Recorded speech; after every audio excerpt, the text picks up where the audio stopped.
अध्ययन कर रहे हैं मनुष्यता कविता, जिसके कवि हैं मैथिली शरण गुप्त जी।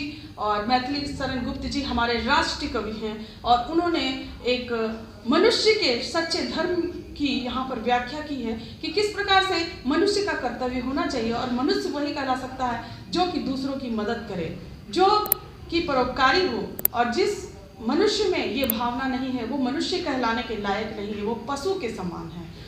तो बच्चों, आज मैं मनुष्यता कविता के 6 पंक्तियों की व्याख्या करने वाली हूँ। तो बच्चों आइए पढ़ते हैं मनुष्यता कविता। अनंत अंतरिक्ष में अनंत देव हैं खड़े, समक्ष ही स्वबाहु जो बढ़ा रहे बड़े बड़े। परस्परावलंब से उठो तथा बढ़ो सभी, अभी अमृत्य अंक में अपंग हो चढ़ो सभी। रहो न यूं कि एक से न काम और का सरे, वही मनुष्य है कि जो मनुष्य के लिए मरे। तो बच्चों आइए सबसे पहले इसके कठिन शब्दार्थ को देख लेते हैं। अनंत अर्थात जिसका कोई अंत ना हो। अनंत देव अर्थात ईश्वर भगवान। समक्ष अर्थात सामने। स्वबाहु अर्थात बाहु अर्थात हाथ, स्व अर्थात खुद के, स्वयं के, अपने हाथ। परस्परावलंब अर्थात एक दूसरे का सहारा। अपंक अर्थात अपंक मतलब कलंक रहित। तो बच्चों आइए इसकी व्याख्या को समझते हैं। अनंत अंतरिक्ष में अनंत देव हैं खड़े। अनंत अंतरिक्ष में अर्थात अंतरिक्ष में अनंत देव अर्थात ईश्वर है खड़े, ईश्वर खड़े हैं। समक्ष ही स्वबाहु जो बढ़ा रहे बड़े बड़े। और वो ईश्वर स्वबाहु यानी अपने हाथ को बढ़ा रहे हैं बड़े बड़े, मतलब वो अपने विशाल विशाल बड़े बड़े विशाल हाथों को हमारे समक्ष बढ़ा रहे हैं हमारी मदद करने के लिए। परस्परावलंब से उठो तथा बढ़ो सभी। परस्परावलंब अर्थात एक दूसरे का सहारा बनकर, एक दूसरे को सहारा देकर सभी लोग आपस में उठो तथा बढ़ो सभी, और सभी आगे बढ़ो।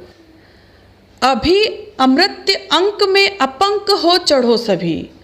मतलब यहाँ पर कवि कहते हैं कि अभी अमृत्य अंक में अर्थात ईश्वर की अंक में, ईश्वर की गोद में अपंक हो चढ़ो सभी। अपंक अर्थात कलंक रहित, निष्कलंक अर्थात शुभ और स्वच्छ भावना से चढ़ो सभी, सभी आगे बढ़ो और उस ईश्वर की गोद में समा जाओ, ईश्वर की गोद में समा जाओ।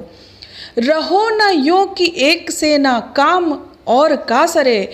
और इस प्रकार से रहो कि एक दूसरे के बिना सभी का काम नहीं चले।